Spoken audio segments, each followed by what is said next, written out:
I find it interesting that I've seen two movies this year based fundamentally on the concept of imaginary friends seeking out the kids that love them, and the one with the scarier scenes and implications was the ones meant for kids.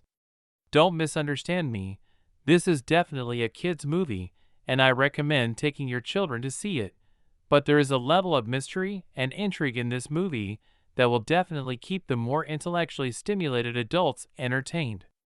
I watched this movie with my son. My son has a genetic condition called Wolf-Hirschhorn syndrome. This means that my son can tell the difference between the halls and the business end of a hospital very well. I saw the movie before taking the kids with me. Then when I took my kids, at the first scene where Bee and her grandmother go to visit Bee's dad in the hospital, my son had a mini panic attack. I took him to the hall and brought him back. And then later at another hospital scene, he asked to go to the hall again. This movie avoids details, but a minor plot point is that the main character, 12-year-old Bee, is staying with her grandmother while her father undergoes surgery. This brings back memories of staying with her grandmother over a summer at 5, when Bee lost her mother to what looks like some kind of cancer. In her trauma, Bee gains the ability to see and interact with other people's imaginary friends. This leads her to Cal, who as an adult is trying to find a way to rehome forgotten and discarded imaginary friends. Seeing my son's reaction, it occurred to me that there are a lot of ways this movie could contribute to a person's anxiety. I've never lost a parent, but I imagine this movie will trigger some who have.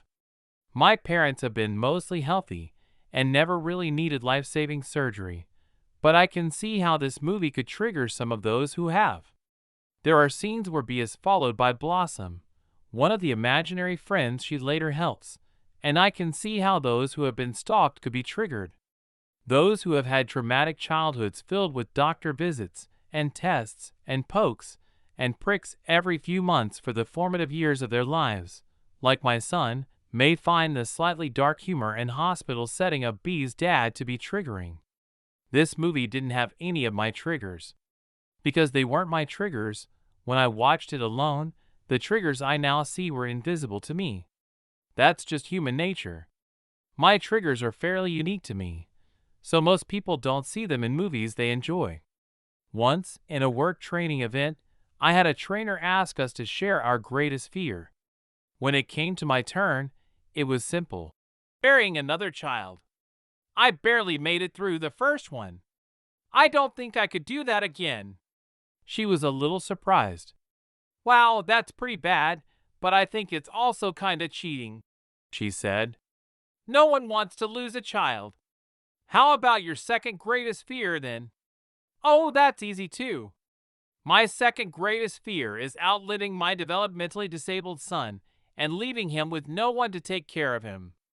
There are movies where a parent loses a child, or is pushed to abandon a disabled child, or a disabled individual is trying to make it on the kindness of a stranger after losing parents, and those movies give me nightmares.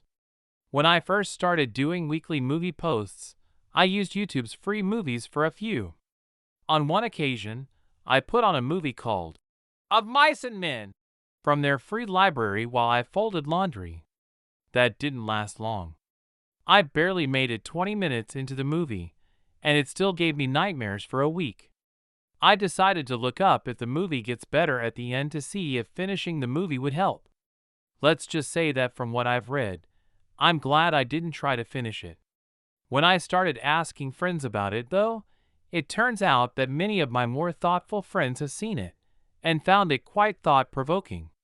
Every one of them would say something to that effect, and then immediately add, "But it's not for you.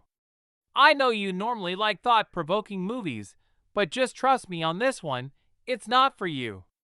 I'm not even going to tell you why because I think just telling you why it's not for you isn't for you."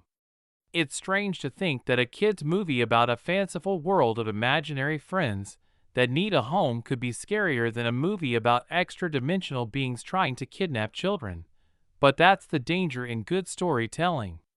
Any movie that has poorly constructed character development and poorly executed storyline will fail to be scary, And any movie with relatable characters that really resonate will have some mention of a trauma that will be difficult for some members of the audience to manage. In the case of If, what I can say fairly confidently is that, whatever your trauma, in this case, it's probably best to watch to the end if you're going to watch it all. All the threads come together, and it's a happy ending for everyone by the time the mid-credits scenes have rolled.